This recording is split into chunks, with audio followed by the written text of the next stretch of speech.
Сәлем. Сен сияқты келіншектің оны болады дегенмін. Інісінің туған күнінде тілек айтқан Роза Әлқожа келінін жылатып қойды. Оны бастамас бұрын каналға тіркел, лайк бас, комментарий жазуды ұмытпаңыздар, достар. Отандық әнші Әбдіжаппар Әлқожа 31 жасқа толып, туған күн жақындары мен достар арасында атап өтті. Інісінің мерейлі мерекесіне тілек айтқан Роза Әлқожа келінін жылатып қойды. Роза Әлқожаның інісінің туған күнінде тілек айтқан сөзі TikTok желісіне тарады. Мен басында ескерткенмін, сен сияқты келіншектің оны болады. Соған төзесің бе? Үйге қонбайды. Топырлатып бала босанғанмен бағаламайды. Қыздардың өзі келіп сен арбайды дедім. Сонда да қазақ қыздары көзсіз батыр ғой. Шымкенттің келіні болам, әулеттің ұрпағын көбейтемін, серт берем деді. Алла ажыратпасын, деді Роза Әлқожа.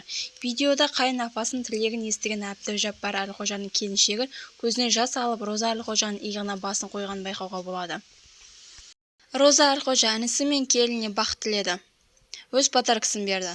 Соңына дейін тыңдағандарыңызға рахмет. Лайк басып, комментарий жазып, каналға тіркелуді, қоңырау белгісін басуды ұмытпаңыздар. Шоу-бизнес жаңалықтары сіздерге әрдайым жаңалықтарды бірінші жеткізетін болады.